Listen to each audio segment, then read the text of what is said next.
الحمدللہ الحمدللہ الحمدللہ حمدن کثیرا سبحان اللہ بکرۃ و اصیلا اللہ رب محمد صلی اللہ علیہ وسلم نحن عباد محمد صلی اللہ علیہ وسلم۔ ڈاکٹر اقبال کا ایک مشہور شعر ہے، میراث میں آئی ہے انہیں مسند ارشاد، زاغوں کے تصرف میں عقابوں کا نشے من۔ برادران اہل سنت، میں فقیر محمد کلیم حنفی رضوی، قصر ابو حنیفہ، کرلا ویسٹ، ممبئی 70، موبائل نمبر 9820672770۔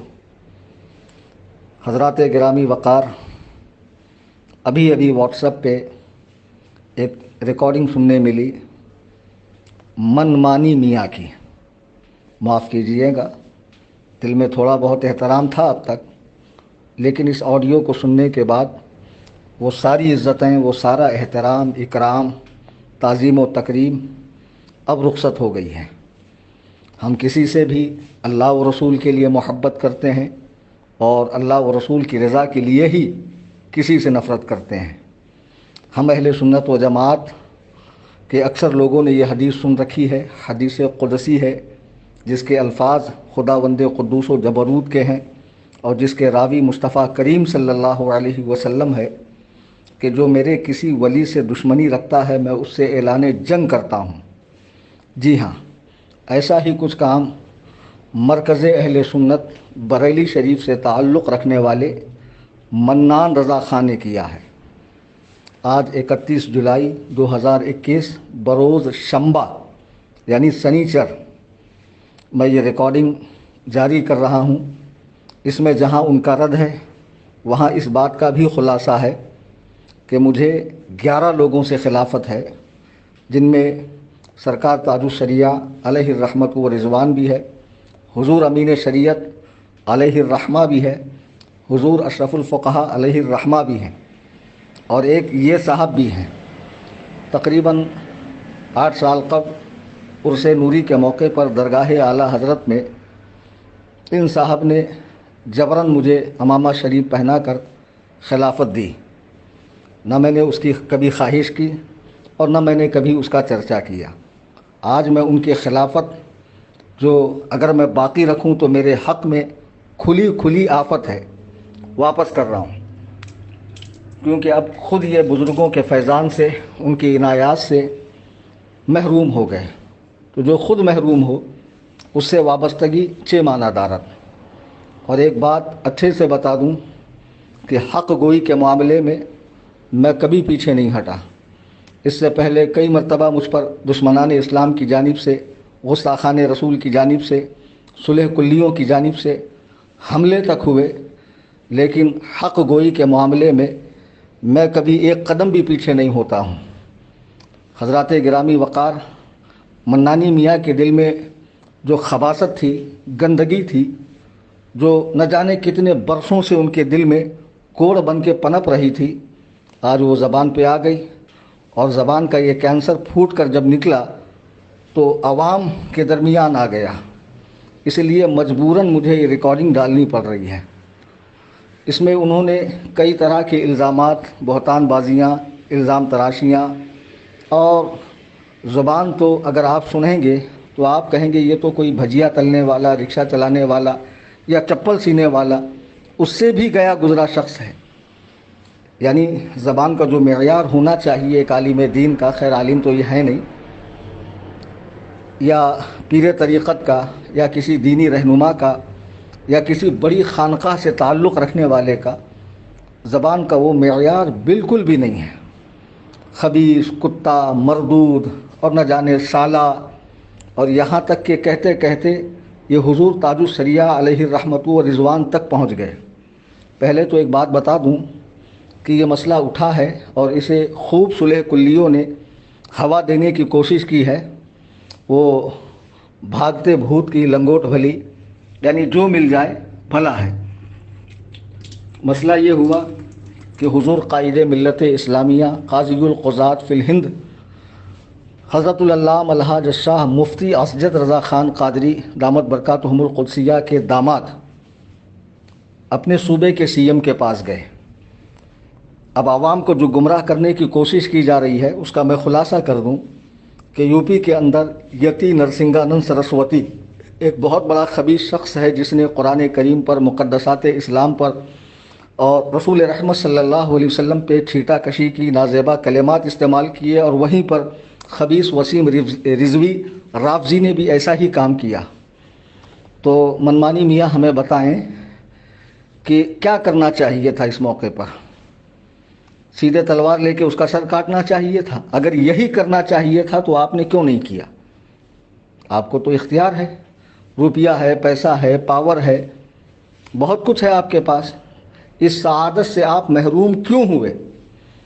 آپ نے تو ایک چھوٹا موٹا دھرنا بھی نہیں دیا، مذمتی بیان بھی جاری نہیں کیا، اور یہ وہی اسجد میاں قبلہ ہے جنہوں نے بریلی شریف کے اسلامیہ انٹر کالج کے اندر لاکھوں لاکھ افراد کو جمع کر کے اس خبیث کے خلاف دھرنا کیا، جس کا تاریخی ریکارڈ موجود ہے۔ اور یہ اسی سال کی بات ہے جب یو پی کے اندر ہر مدرسے میں جنا گنا منع پڑھنے کو لازمی قرار دیا گیا، تو رضا کے اس شعر نے آگے بڑھ کر حکومت کے اس غلط فیصلے کو للکارا۔ ہر معاملے میں جب بھی اسلام پر، سنیت پر، مقدسات اسلام پہ حرف آیا ہے، رضا کا یہ شعر آگے بڑھ کر منہ توڑ جواب دیتا ہوا نظر آ رہا ہے۔ آپ سے تو حلوے، مانڈے، پیری، مریدی، اس کے علاوہ تو کچھ ہوا نہیں۔ سلمان میاں کا یو پی کے سی ایم کے پاس جانا اسی غرض سے تھا کہ آپ کے صوبے میں آپ کے مذہب سے تعلق رکھنے والا بلکہ مذہبی رہنما اس طرح کی باتیں کرتا ہے، اس کو لگام دی جائے۔ نہ وہاں تو کسی سیاسی پارٹی کو سپورٹ دینا تھا، نہ کسی پارٹی میں شمولیت اختیار کرنی تھی، ایسا کوئی مقصد نہیں تھا۔ اس کا وضاحتی بیان بھی آ چکا ہے۔ جب وضاحت آ چکی ہے تو اس کے بعد اتنا بھونڈا بیان دینا اور اس قسم کی بکواس کرنا آپ کو زیب دیتا ہے، اور آپ بڑھتے بڑھتے حضور تاج الشریعہ رضی اللہ تعالیٰ عنہ تک پہنچ گئے، انہیں خبیث تک کہہ دیا آپ نے۔ شرم آنی چاہیے، تمہاری حیثیت کیا ہے کہ تم خود حضور تاج الشریعہ کے برادر کی حیثیت سے پہچانے جاتے ہو، کہ اشتہار کے اندر جہاں دیکھو برادر تاج الشریعہ، یہ تو پہچان ہے کہ حضور تاج الشریعہ کے بغیر لوگ آپ کو جانتے تک نہیں ہیں۔ پہلے کسی شخص کو مارو، بعد میں اسے خلافتیں دو، یہ دوگلا پن آپ کے اندر ہے۔ تاج الشریعہ اس ہستی کا نام ہے جس میں قرآن و سنت کے فیصلے پہ جو اڑے رہے تو پوری زندگی استقامت سے اس پر ڈٹے رہے۔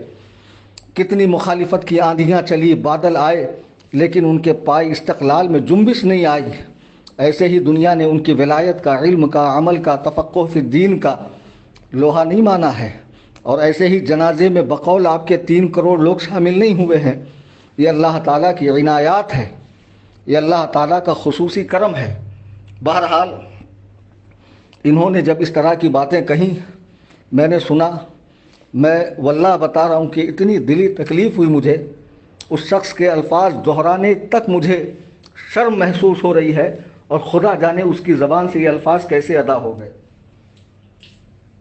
بہرحال میں اس شخص کی خلافت رد کرتا ہوں، مجھے اس کے خلافت سے کوئی تعلق نہیں ہے، اور کوئی شخص بھی مجھے اس کے خلیفہ کی حیثیت سے نہ جانے، اور میں ہر اس شخص کی خلافت رد کرتا ہوں اور اس سے اپنا تعلق توڑتا ہوں جو اللہ کے سچے ولی، پیارے ولی سرکار تاج الشریعہ رضی اللہ تبارک و تعالیٰ عنہ کی برائی کرتا ہو یا ان کے حوالے سے بغض رکھتا ہوں۔ میں حضور شارح بخاری مفتی شریف الحق امجدی رحمۃ اللہ علیہ کی یہ بات دہرا دوں کہ ہم ایسی شریف دلہن ہے جس کا نکاح ایک ہی دولہے سے ہوا ہے، یعنی میرے لیے میرا پیر کافی ہے۔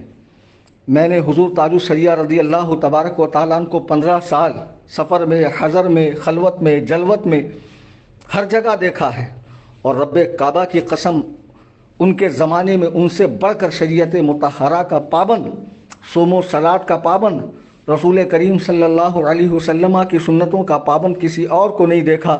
یہی وجہ ہے کہ میں نے حضرت کے دامن سے وابستگی اختیار کی اور حضرت کا مرید بننا میں نے قبول کیا۔ حضرت والا رضی اللہ تبارک و تعالیٰ عنہ کی ارادت میں مریدوں میں شامل ہو گیا۔ بہرحال حضور تاج الشریعہ رضی اللہ تعالیٰ عنہ کے چاہنے والے پوری دنیا کے اندر ہے. اب پوری دنیا سے تمہاری مخالفت ہوگی. یہ تمہارے دل کا کوڑ تھا جو تمہاری زبان پر آ گیا. اللہ تعالیٰ ایسے ہی ترقیاں عطا نہیں فرماتا ہے. پہلے اس کے لیے کچھ آنا بھی چاہیے, دین کے لیے کچھ کام بھی ہونا چاہیے.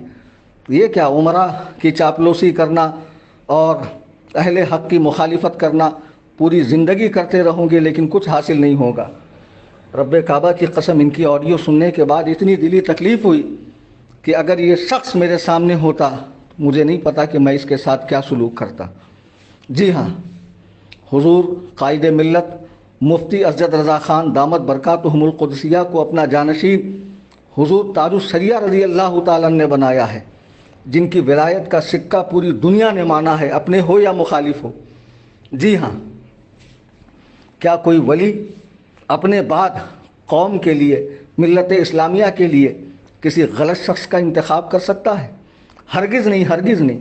اور انہیں قاضی القضات وقت کے بہت بڑے علامۃ الدہر کہ جن کے سے بڑے بڑے علامہ کا رشتہ تلمذ ہے, یعنی حضور محدث کبیر دامت برکاتہم القدسیہ نے بنایا ہے. جی ہاں, اور تمام اہل علم نے انہیں اپنا قاضی القضات, اپنا قائد تسلیم کیا ہے. گنتی کے چند جنہیں انگلیوں پہ گنا جا سکے گا جو شہرت کے بھوکے ہیں, نام کے بھوکے ہیں, ایسے لوگوں کو یہ بات ہضم نہیں ہو رہی ہے. میں تمام عوام اہل سنت سے عرض کروں گا کہ ایسی بکواس پہ بالکل دھیان نہ دیں, اسے شیئر کرنے کی ضرورت نہیں ہے.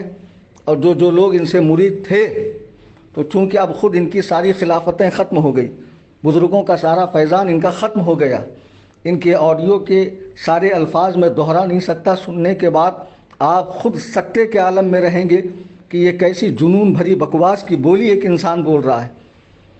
ایسی مقدس ہستیوں کے حوالے سے ایک جگہ تو احمد رضا نے بنایا اس طرح کہ اعلیٰ حضرت رضی اللہ تعالیٰ عنہ کے بھی مقام و مرتبے کا لحاظ نہیں کیا. معاذ اللہ رب العالمین.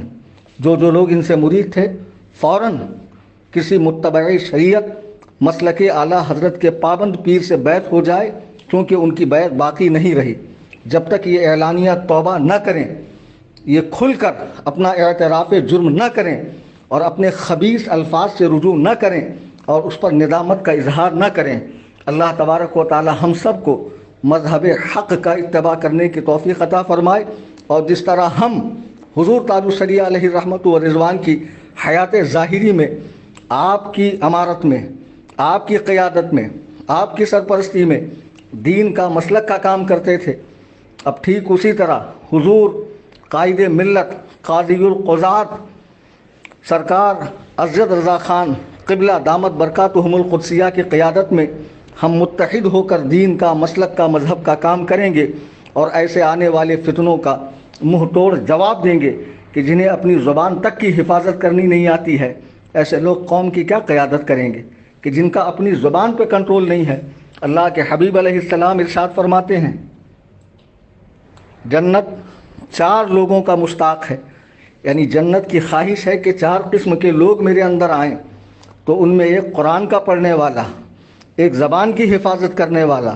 تو جو شخص اپنی زبان کی حفاظت نہ کرے, علماء پر, فقہا پر, صلحاء پر, صالحین پر, اللہ کے نیک بندوں پر, اولیاء کاملین پر اس طرح کی زبان طعن کو دراز کرے, بھلا وہ شخص کیسے پیر ہو سکتا ہے, معظم دینی ہو سکتا ہے, دینی رہبر ہو سکتا ہے؟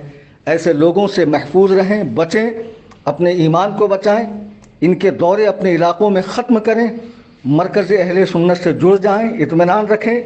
حضور تاج الشریعہ نے جنہیں اپنا جانشین بنایا ہے وہی ہمارے قائد ہیں, وہی ہمارے قاضی القضات ہے. اللہ تعالی حضرت کا سایہ ہم تمام اہل سنت پر قادر قائم رکھے اور ہماری صفوں میں اتحاد پیدا فرمائے. آمین ثم آمین. السلام علیکم.